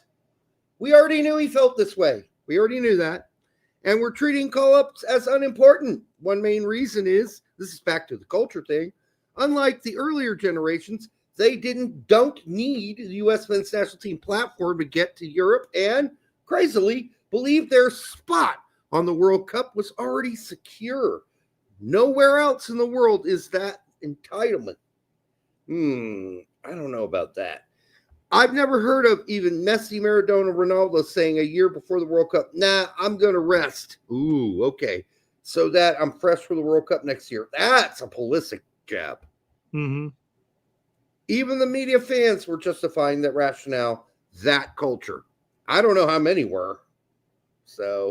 Yeah, I think there were some. There were some. There weren't that many. I think there's more media than fans per se. And even then, I think the former players were sitting there going I think the former players were kind of a mixed bag too. Some of them were like, this is bullshit, he should be there. And others were like, I get it. He's been injured a lot. And Miola. Blah, blah. So, there was a mix there. And as far as fan base, I think most of the fans were like, out there calling, "Hey, dude, way to be a pussy about this. You need to be there." And I think there were some fans out there that were saying we're fine with it. Hey, rest them up. Gold Cup doesn't really matter at this point. Yeah. Derek, did Derek used to circle jerk it with Grant Wall? Asked Larry. No. First of all, I wouldn't want to intimidate anybody in a circle jerk. You're very vigorous. Number two, you need more than 2 people to do a circle jerk. It needs to be at least 3. Yeah. So a line jerk? Yeah, that's just jerking each other off. That's just jerking. Yeah, 2 guys jerking off. That's not a circle jerk. All right, got to get your terms right, Larry. Okay, number 7, the USMNT generation from the 90s who now have media jobs had to fight in a very different way. Oh, we skipped 6, but you go ahead. All right. For what they earned, the current generation is different in that respect as well. They have to fight in a different way for what they earned. Yeah, it's chip on your shoulder. Yeah, we've talked about this 1,000 times. And then 6 that we skipped. Yeah. Copy the best in the world. Don't try to invent something new. I mean, I get that. Yeah, I mean, you don't want to have to reinvent the wheel, but you can't copy Spain and then go play Spain and think you're going to be able to copy Spain better than what Spain is. In some respects, you do have to do something different and play somewhat different. If we go to play Spain and we try to beat them at their own game, we're going to lose. If we go play Argentina and try to beat Argentina playing the same way because we're copying we're going to lose. So you can't copy to it can't be letter for letter copying. You got to make some changes that are going to give you. Yeah, the team has to have a self-identity as well. Yeah, you can sit there and focus on certain aspects and say, "Oh, we're going to copy the best aspects of these teams by doing this," but there still has to be a you factor in there. Absolutely. Yep. All right, that's 6, 7, 8. God damn. Elsewhere, it's team first, not player first. That should be without saying. We've got to get to that here in the U.S. as well. This doesn't just go for the player posture, but the media. Okay. No. The media and fans are about the team. I really don't care generally who the players are going to be. As long as it's sane and rational, then I'm fine. Okay? I don't think there are a lot of crazy takes there. And I don't think the media are trying to pick Poch's team. So he needs to just forget all that. And for whatever, just block that out. Don't listen to the media and don't listen to Twitter. Just get off that shit. Get it off. Yeah, I think this is purely. I don't think he's on Twitter by any means, but but I think what it is in reference towards the quote unquote regulars and the regulars coming back when they come back. Who's getting shit canned, that type of thing. And that's obviously we know that's not what the media was necessarily saying there, but there have been times where they're like, "Hey, why is so missing?" We understand that McKinney was left off for this reason, or Way was left off because he's injured. When they get healthy and then come March, when he's McKinney's been playing with his new coach, or how are we going to reintegrate them back into the team? And he's like, regulars. The regulars are the ones on the pitch. Yeah, this is too sensitive. Yeah. Okay. No, we're not all going to get on board. That's a pipe dream. And listen, you've come from other countries. You played at Tottenham. You didn't expect that from the media or the fans. You knew goddamn well there was going to be people out there saying things you didn't agree with. Well, it's no different here. Okay? In fact, though, the amount of people, the weight of people, the number of people complaining in pit is much less here. So you should have way less things to worry about than you did at Tottenham or PSG. Well, you got to imagine at those clubs when a starter gets injured and he goes out for 4 to 6 weeks, and he's got somebody playing in this place, that when he comes back to being healthy, I guarantee you're on the media saying, well, how quickly are we going to see him reintroduced back into the starting lineup or that type of thing? Like, well, it's been 3 weeks since he's been healthy and he hasn't seen any playing time. When are we going to start seeing this, $100 million player that we're paying back on the pitch? So I mean, guarantee you he gets those questions elsewhere. Maybe he just came here. Oh, he did. He did. He's just being overly sensitive and arrogant here. Period. You American fucks don't know anything about soccer. Proper cultures. Players need to take all these friendly games as if they are World Cup games. That's fair. Yeah, because they are. They should. This point. They should. Yep. That's their opportunity to broadcast their name into the international space at that point. So yeah, you have to approach every one of these friendlies, every one of these Nations League Gold Cups, as if it's your only opportunity to prove who you are. Yep. So, Larry, can you not be so disgusting in the chat? Jesus H, dude. All right. 10. There are players who we, the technical staff, fell in love with, and others we became disappointed in. Every player is unique and must be analyzed as such. Yeah. Fine. That's fine. Absolutely. That's the argument. Every manager has their favorites. Yep. And some people just fizzle out. We talked about Sargent in that sense. Yep. Absolutely.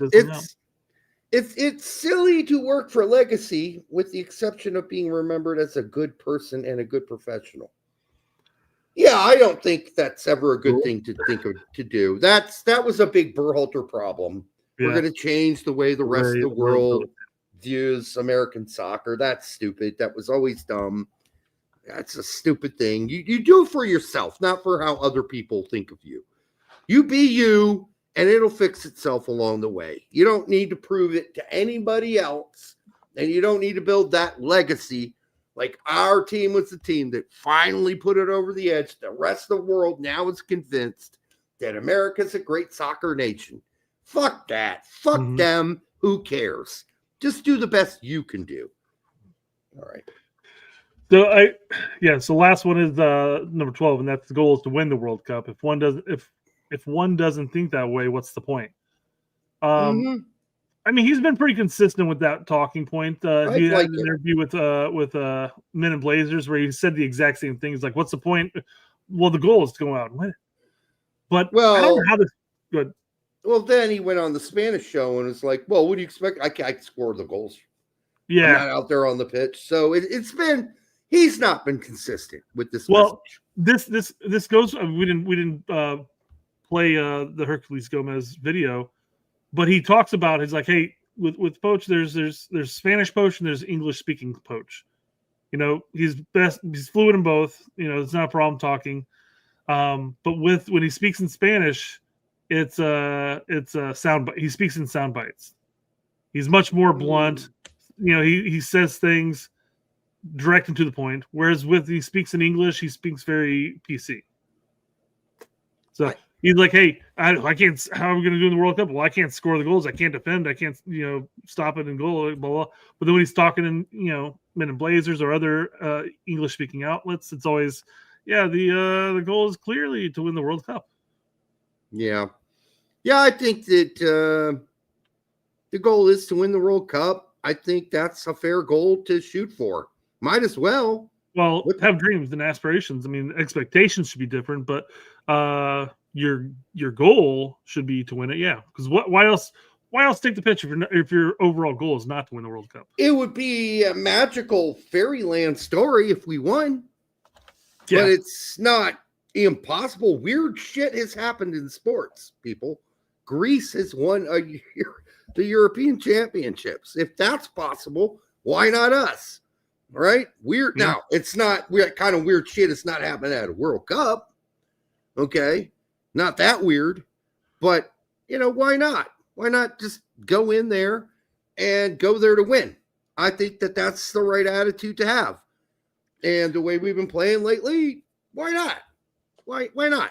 There was a video that popped up in my feed, and I'm not sure how it got back up there because it was a video that Tact posted back in 2024. I think it was where Poch was talking about expectations, and then he mentioned the quarterfinals, and people were like, oh my god, is he kind of going against what he said, to win the whole thing? But the way he worded it, I forgot who he was talking to. But he was like, the guy was like, "Hey, when you talk to Matt and the USSF, what were the expectations that were placed out for you guys?" And he goes, "Truthfully, the quarterfinals." And they made that abundantly clear. That was the goal, and that was the challenge that they threw down. And I think we have a good enough talent on the team that we're up to the challenge. So he wasn't even saying in that interview that, he wasn't changing his tune and saying, I think the quarterfinals is where we're going to end up at. He was saying, this is the challenge that U.S. soccer placed for us, and I think we're going to meet that at least. Yeah. But he still has the ambitions to win, of course. Yeah, exactly. So let's shoot for the stars. Why not? And then Larry had a super chat. Yep. Pepi wants to play for Mexico. Never watched USA. Whatever. He made the decision at the ripe age of 18 and having played like one season for FC Dallas. Yeah. He came out and he said, he felt the connection to obviously Mexico, being his family's from Mexico and he lives right across the border, more or less, not literally across the border, but he chose to go with the country that gave him his opportunity. At 18, he was called in to the U.S. men's national team for World Cup qualifiers. Just a question for Larry. Is there any former Mexican-American players or current ones on the U.S. men's national team that you do like? Any of them? Just wondering. I just wonder sometimes because it doesn't seem like you like any of them. I don't think you like Luna. You don't like Pepi. I know that for sure. I mean, I don't know. Anyhow, it's just kind of, I don't know. Whatever it is. Pepi is obviously not a number one. That's Balogun right now. I think that's pretty clear. Although Balogun picked up an injury, hopefully it's not bad and he's back. I haven't heard how serious it is. So, anyhow, Spec says Pepi said he hates tamales. So there you go. I love tamales. All right. Larry says he loves Boca. Yeah, Bocanegra's a good pick. So, yeah, I think we all liked him as the captain for a while. It's been a hot minute since Boca's been here, man, and there's been a massive amount of turnover. So, kind of crazy how old we go kind of newer. Yeah, absolutely. Okay, that is going to do it for tonight. We will be back. We'll have, I don't know if we're going to do tape shows for Thursday. We might. Depends on what pops up, right, Brett? I don't know. Yeah, we'll keep it on the news and see what's going to pop up. Hopefully there's something that we can do a quick one on. Yeah, we'll come up with something. All right. Thanks to all the 216 of you that were out here tonight. We do appreciate it. We'll be back next Monday, as we are going to be every Monday, unless something crazy happens. Then we'll be live again. When shit that is crazy happens, that's what we do. Otherwise, we love you. Have a great night and see you soon.